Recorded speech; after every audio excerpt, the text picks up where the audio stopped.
being back here, back in ESTEC, where I met some people beforehand, people here contributed to my spaceflight mission. So I had the honor and the privilege of flying to space, but without the people here in ESTEC supporting my mission, this would never have been possible. So thank you again, like after 6 months in space, tremendous time being back here.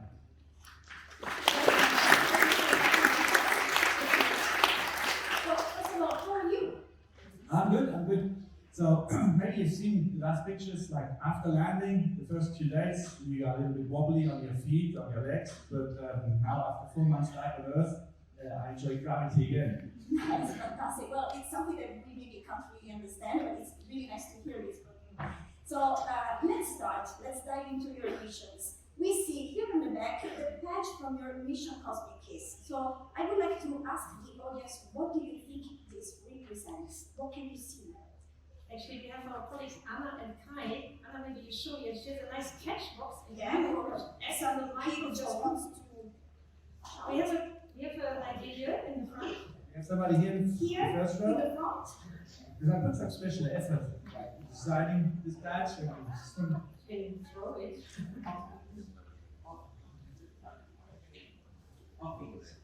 You see heartbeats, very good. You see heartbeats, that's good. Very good. Anybody else?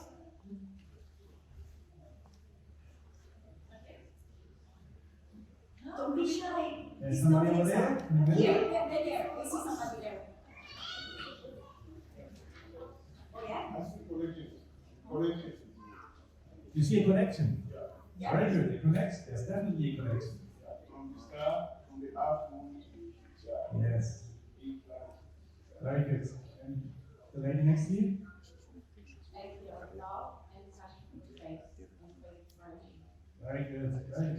Very good. Well, Matthias, that we want to say more about it. We have already some of the elements. Like people often ask me why we fly to space. And well, there are a lot of reasons. Like space brings us technology, space is the new market, for creating new jobs. But I believe the real reason why we fly to space is our passion. And so my mission name is Cosmic Kiss, and it's a declaration of love to space because we're fascinated by space. And this patch, it shows a little bit where we come from, and it shows a little bit where we're going to. So you see a circle, and circle represents our planet Earth. It's what we see, or how we see our planet Earth from space. The golden circle is the atmosphere. It's the only place that we know that we can live. Only there life is possible. And we see this from space, and we realize it in a blink of a second. And we know, like, wow, this atmosphere is so fragile, and what are we doing to this planet? So this symbol in the corner, for me, it's like, I want to be an ambassador to make our planet better and to protect it. But then we see this small piece of moon, and obviously the moon is what every one of us has seen in the night sky. The moon will be our next destination after flying to ISS. We're preparing currently the Artemis mission, so Europe is part of it. And so you see the small heart in the middle between Earth and Moon. It's the ISS, which shows the human presence. We already are present in space between Earth and Moon. And to indicate this, we have the human heartbeat in the white color. White means we bring light into the darkness of space, we bring technology into space, but we also get technology out of it. And then this shows also the players, and I will come to the next slide why we have the players, but it also shows a red dot. The red dot was an ESA management decision. They said, like, Matthias, we cannot accept your patch because ESA is flying to 3 destinations: ISS, the Moon, and Mars. You need to have Mars in your patch. So it's like, there was an ESA decided, like, okay, we add the red dot, that's the next destination.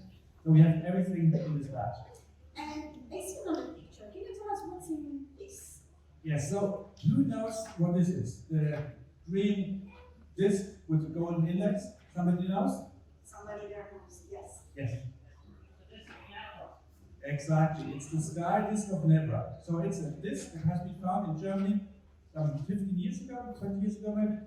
And it's the oldest realistic depiction of the night sky. It's 3,600 years old. At least that's what scientists believe. And so for me, that was such an inspiration to see that people 3,600 years ago, they looked into the night sky and they probably asked themselves the same questions that we ask today. How did the universe form? How does it work? How did our solar system start? And how did life come to our planet Earth? Is there life somewhere else in the universe? These are the big philosophical questions that we are trying to answer. And all the rest, I believe, is an additional benefit. But we're flying to space because we are fascinated, because we want to learn, because we want to explore. And that's the reason why I took a lot of inspiration, and you might also say I copied it, the skylist of Nebra, and made it into my patch.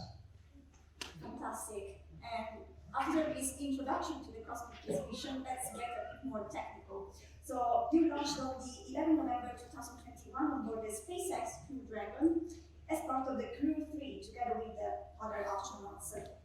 You were the second European on board this new launch vehicle. Could you share with us the impressions about this vehicle and also how did you feel during the launch?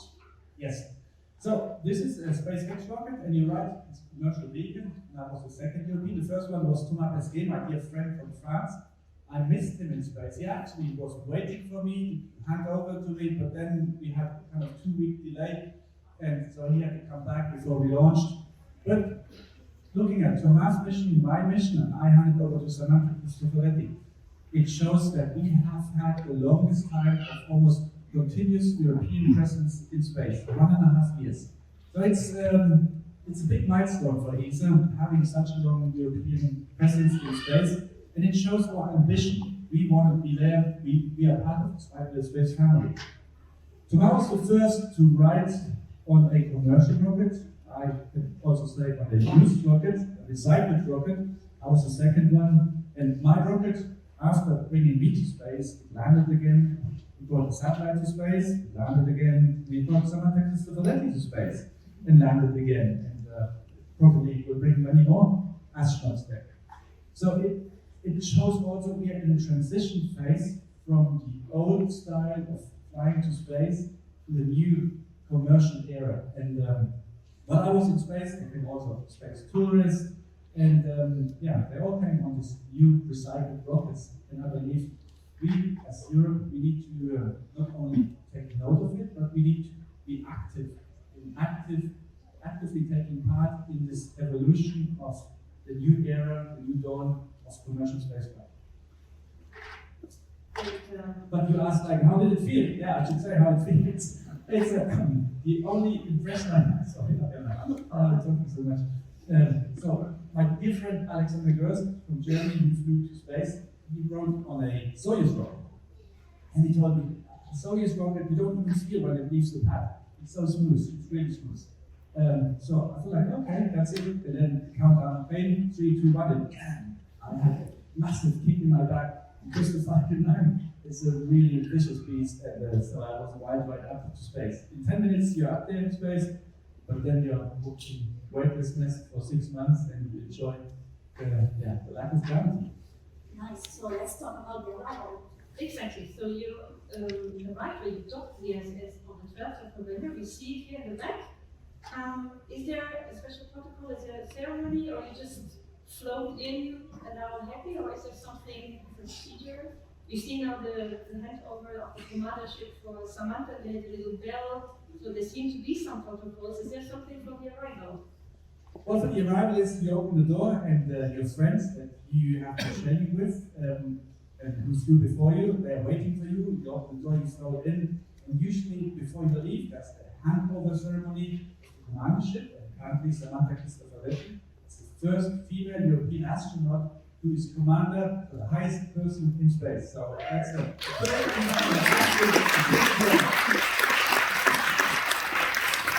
The first really is like space is not for the guys, it's equally or even very often better done by the girls up there in space. I had Taylor with me from the US, and she really big inspiration for me. So girls can do it equally or better than the guys. So that's important message.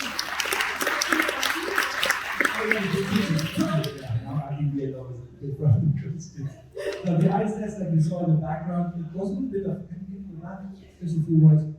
it's an older photo. While we were up there in space, the ISS was upgraded. And so we see now on the side, we see new solar arrays, which are in front of the old solar arrays, because these ones are already, after 22 years in space, losing a little bit of the efficiency. And we also see new modules. The Russians brought the MLM, which is in the middle, hanging down. And at the end of MLM, there's also now a new node module, which is called So the Russians have finally reached the final stage of the International Space Station after 22 years in space. There was a massive delay. On the MLM, there was also the European Robotic Arm ERA, and I was supposed to go out, to step out with a Russian colleague and work on the European Robotic Arm during the spacewalk. But then the 24th of February happened, Ukraine was started, and so I lost this spacewalk. I have another one later on. But there was this impact on my mission. Later on, Samantha had a spacewalk, and she could actually work then on the European Robotic Arm. And that also should give you a little bit of the background when you hear in the media Russia declares it will end the ISS program in 2024. They said like it's not in 2024, they said like after 2024. It's going to be 2030 or 2040. Currently, nobody would gain anything if you stop the ISS program. We are now in the phase where the ISS is fully functional. We run a lot of experiments, I have more than 100, and currently we produce a lot of science. So it's important that we keep this project flying, running, and after the Ukraine war is over, the ISS will again also be the bridge when we establish a new friendship with the partners. Okay, another question. Audience before. So how many of you, raise your hands, how many of you have already spent more than one day together with friends or other people on a boat? Okay, quite some. So you know it's a special feeling, you're in a confined space. Now imagine you're staying 6 months in a confined space, and we have now a nice image here. Yes. Some of your crewmates, can you tell us a bit how do you manage?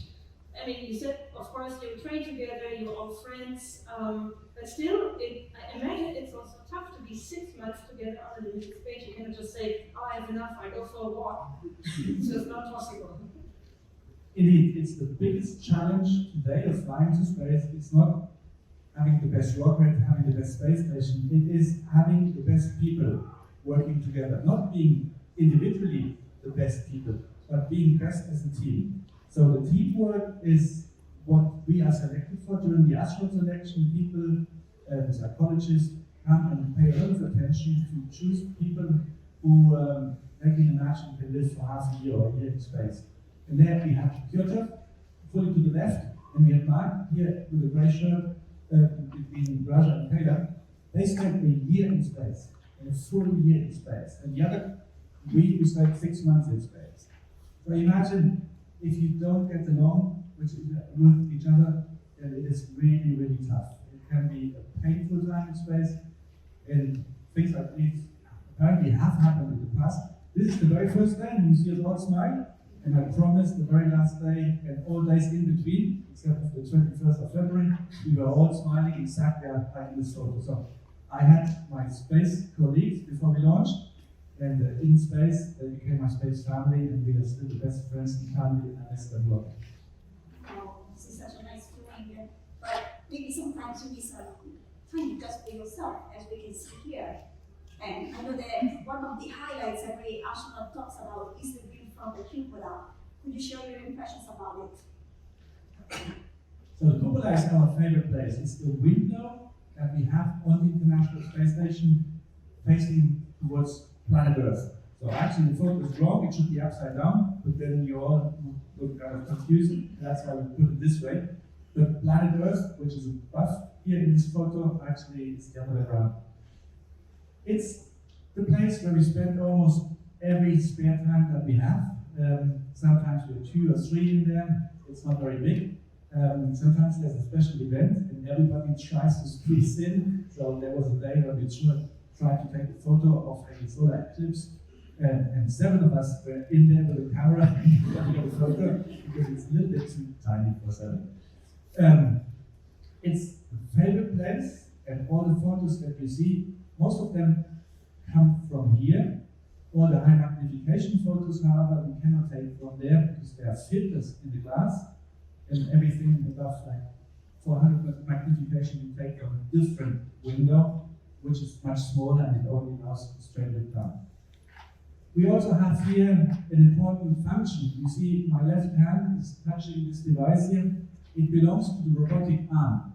And we get a cargo vehicle, fresh food, fresh clothing, fresh experiments, or spare parts. Some of these vehicles can come and dock to the station, fully automatically. Others cannot. Others just fly close to the station, and then the engines are stopped, and then there's a timer, 99 seconds.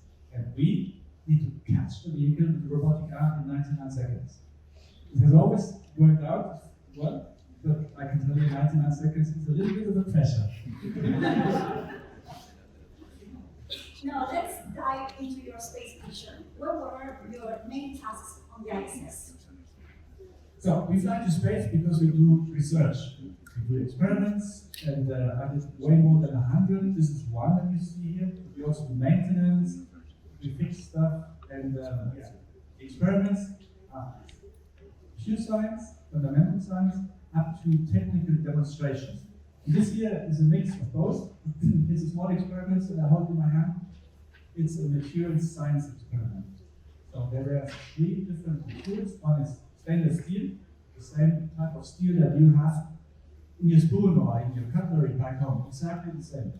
And then we have copper and we have brass, so nothing really fancy. And we know that these materials have a good antimicrobial effect already. But this good effect you can boost, and you can make it almost like almost 100% killing of all microbes that are on top of them by giving them a really new modern laser surface treatment. That's done here in these samples. And the idea is, can you see if it works in space? In space, microbes are more aggressive, more virulent, they grow faster, they mutate faster, and the astronaut health is impacted, it's weaker than here on the ground. So, this material, in times of a pandemic like in Corona, it is the best experiment we could have. If I, as a sick person, would touch a surface, a door handle, for example, and after a few minutes you come and you touch the same door handle, you might get my microbes and you might get sick from it. And so we want to cut this transmission by using modern materials. This could be one of the solutions. If you have a door handle made of this stuff in hospitals or in elevators, not surface areas that are touched very often, then we could use smart materials to stop the transmission rate. Really, really important experiment.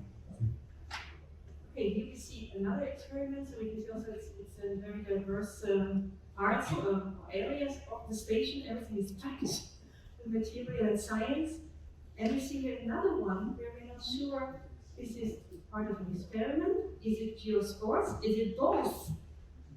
Yes, it is both. So the photo that we saw before was a furnace, and I exchanged a metal rod. So it's 3 metals, and we bring the rods back down to the ground, and then the scientists get data out of it. And the data we feed into computer simulations, and that helps us to produce better and more modern materials, better car engines, or plane engines, or also new the materials that store energy. Storing energy is very, very important. Here, I do sports. I do sports because my body changes quite a bit in space. If you look at me, you see I have very thin legs here, and I have a red face. And it's not the red face because I feel embarrassed, because I know people are looking at me. It is because I'm in space. So here on the ground, gravity pulls my body liquids to the ground, into my feet. And my heart pumps and pumps everything up again. And so what you see here is a kind of an equilibrium. Sometimes kids here, they have a grandfather, grandmother with really, really big legs. It's when the heart doesn't work so well anymore, but gravity works. For me, I'm the opposite of your grandmother here. It's my heart works well, and gravity doesn't work. So all the liquids that I usually have in my legs, it's going up to my head. That's why I have a puffy face, or how we call it, and I have chicken legs. That's what happens to your body when you're in space. There's nothing you can do about it. Also, in zero gravity, your body decides, I'm too strong. I don't need all these muscles. I don't need these bones. And the body starts to disintegrate. Which you might say, okay, but for 6 months it's not okay. When you come back down here on the ground, you want to be strong as before. And if the bones disintegrate, after 3 weeks that happens, there's an increased risk of forming kidney stones.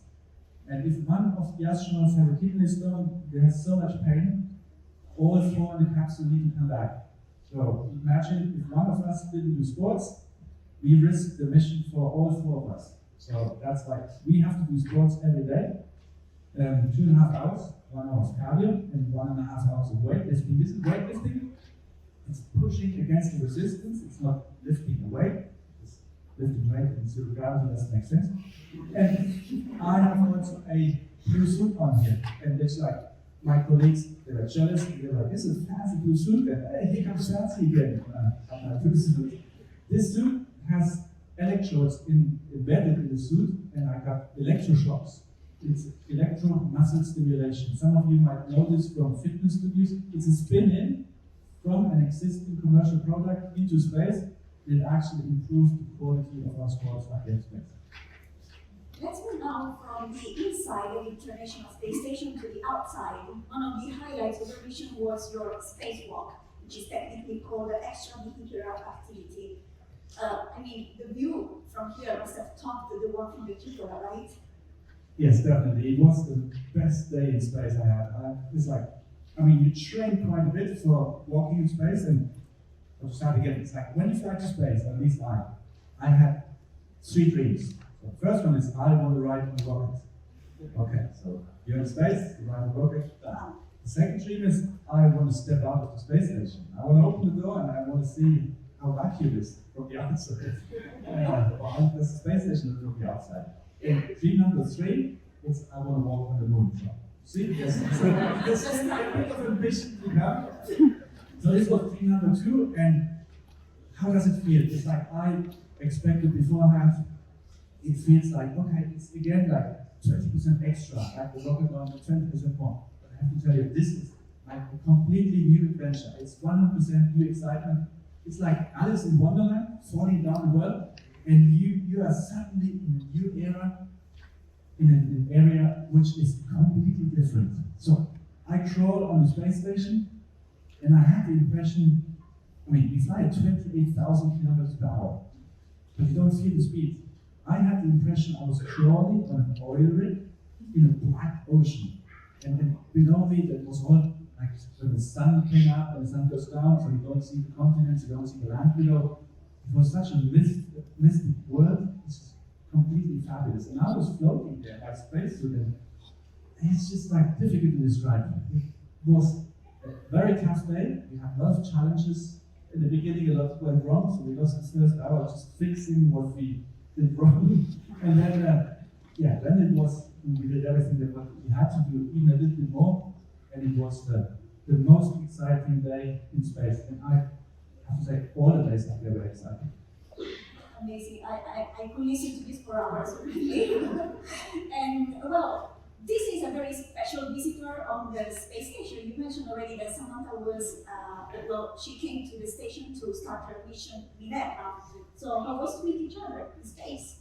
It's wonderful. I mean, Samantha and I, we were selected together. Or I have to say, like, she was selected immediately, and I was told, like, you have to wait a bit longer, and I was selected 3 years afterwards. But the same selection campaign. And so we know already for many years, we have spent time in training together. We are actually the only 2 non-Chinese ever training in China. So we had a sea survival training in 2017 there. And also for this mission, we passed time together. We even shared a flat in the US. And so she's really, really good colleague, a good friend of mine. and now she's the boss of all astronauts in space. Again, an applause for Samantha. Yes.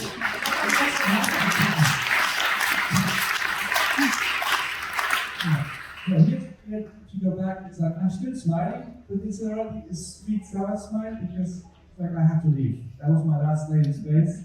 This is my space suit. It's a suit that I wear in the SpaceX capsule. It's not suitable to be outside of the space station. So we always have kind of like two space suits. That one inside the capsule, it only protects you in case the capsule has a crack, then we can breathe in the suit. We cannot really work in the suit.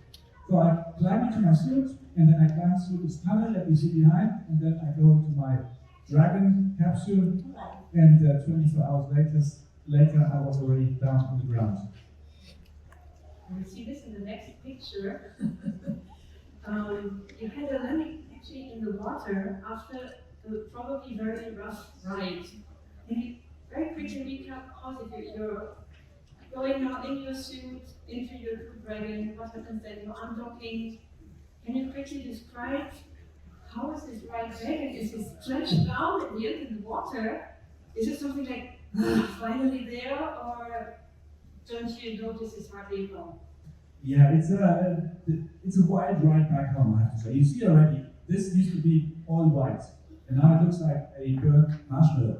And so you can already imagine what happened between being in space in a white spacecraft and coming back down. We fly at 28,000 kilometers per hour, and so this speed we need to reduce down to zero, because down on the ground they're at zero. So how do we do this? We could use a rocket like during the launch to also slow you down, but bringing the rocket to space doesn't make sense. We use the atmosphere. When diving into the atmosphere, the friction with the air, it creates such a force that we are getting slower and slower, and we're falling further down. And it also heats up the capsule. And so there's way over 1,000 degrees that we have to ride through, and that's why our capsule looks burned and a little bit corroded on the surface. But the heat shield is on the bottom, and this is just from the flames that fly over us. So the ride is really rough.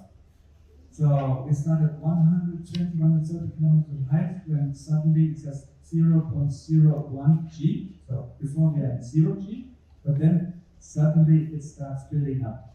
And you see the rose light, orange light, and you see kind of like small flakes of the heat shield, like burning off and passing by, like they're burning like a small candle. And then suddenly the G's pull harder and harder, up to 4.5 G, and the sound gets wild. It's almost like roaring, like you're falling down into the throat of a beast, like massive roaring, and it's like wild. And then suddenly it all slows down again, and the parachutes come out, and you swing around, and it's like a roller coaster. And then it gets quiet, and you fall down on the parachutes. And actually, we already thought, like, we're already there. It's so smooth, you don't realize that you're still falling on the parachute. And then you hit the water, splash down. It looks wide, but it's only like 25 to 30 kilometers per hour. And after the ride through the atmosphere, the splashdown was actually not as slow. The next picture, you just arrived on the those nearby position that will then collect you and bring you back. And actually, on the same day, you flew already back to the European Astronaut Center. I think we have a picture of this too.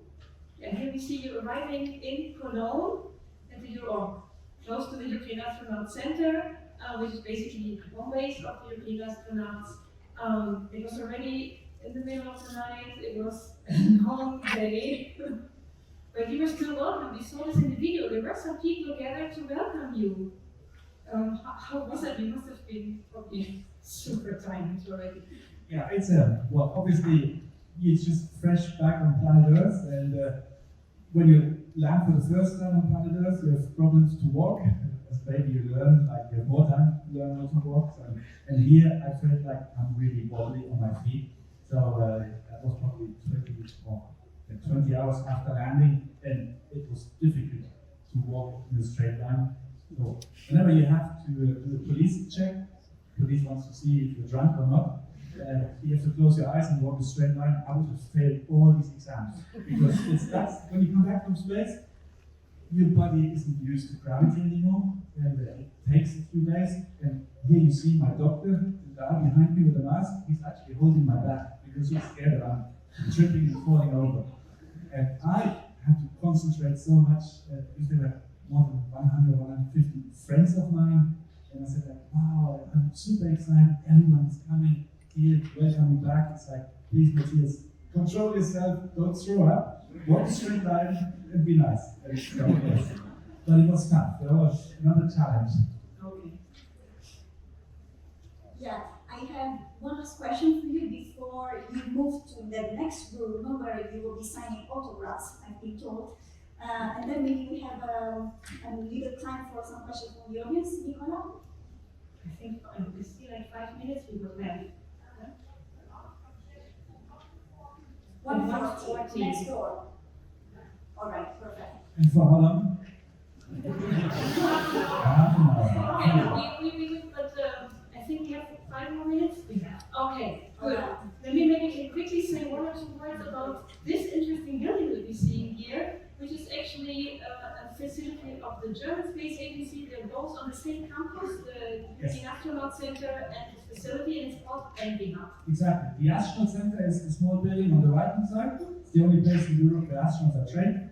And this actually nicer looking building next door to it, it's where you, if you want to feel like an astronaut and you want to earn money by doing nothing, you can come here.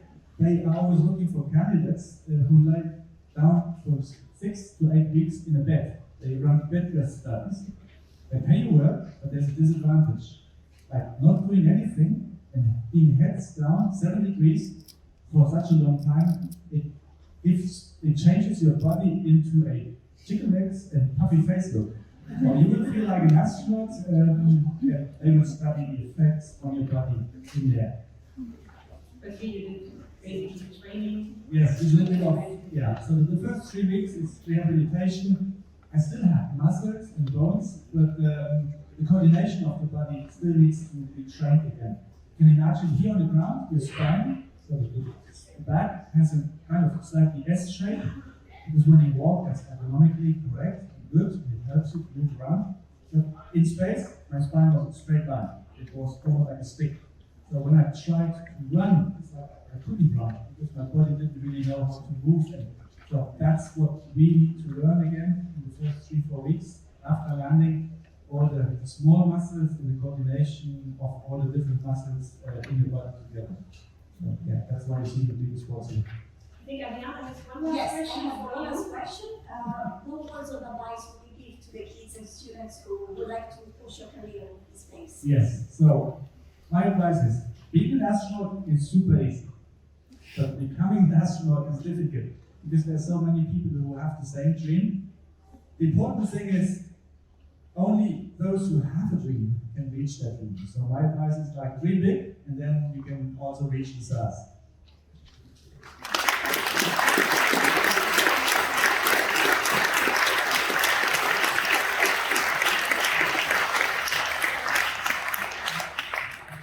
Okay, I see somebody nodding, so we have 2 more minutes. Can you have one last picture? What does this one have to do with your first dream? Oh yeah. Good that you mentioned it.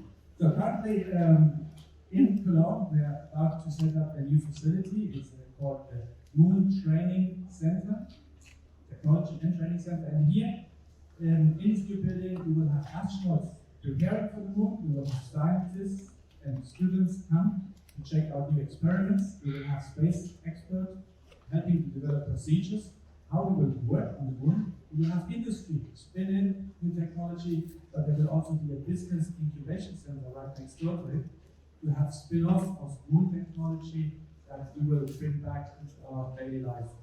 And so this hopefully will be an asset, a European Center of Excellence, where we will develop our technology for the moon. So we will see the moon surface, we will have moon geology, we will have gravity offloading systems, we will have different labs in there, and lighting conditions as on the moon. and a lot of virtual and augmented reality. So a really cool center to open Europe to me. Thank you. Please give it up for ESA.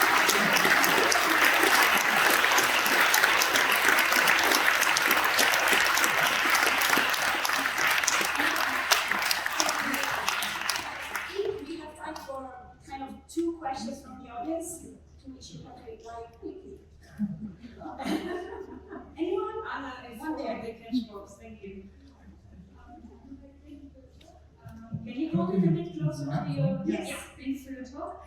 I'd like to ask, what do you find the most challenging in your work, and how do you cope with this? Well, I think the astronaut training is very complex and diverse, and you cannot train exactly for what expects you. So we train for much more, and there are always like challenges, but the set of skills that we learn, especially for the spacewalk training, it's so complex, and once you're outside and you run into problems, you can always like rely on your training. And for example, I have issues that my helmet camera came off, and then I also like wrapped myself into the safety cover, and so I had to fall down to Houston. I got a small problem, and so they had to talk me out of it and then tell me. The important thing is that you trust your team, that you trust the experts on the ground, and because alone, you're never alone. Even if you're alone in space, you have a lot of people, a lot of experts that help you. And yeah, it's good to trust them. Thank you. Somebody over this side? In the back? Back? Yeah.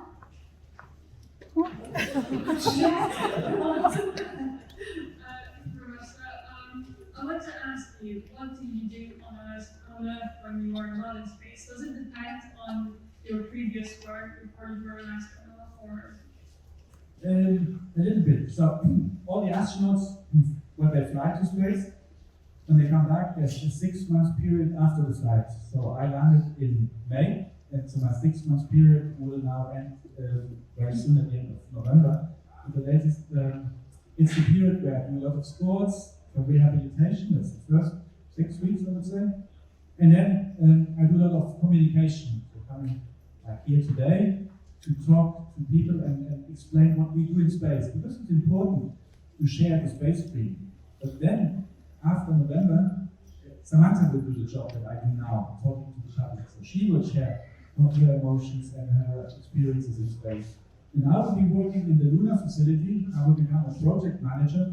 Like many other ESA people are project managers, and I will be part of the team. Nothing special.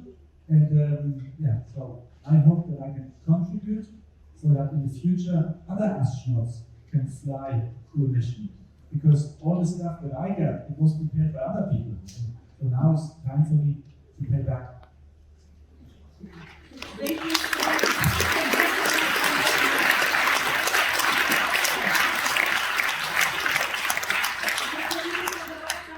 Now and yesterday was just appointment. Please use the autograph session at 13:40 over here, but we would really kindly ask you, don't ask now for more autographs now. He needs to go to the next appointment, so please just let him quickly go.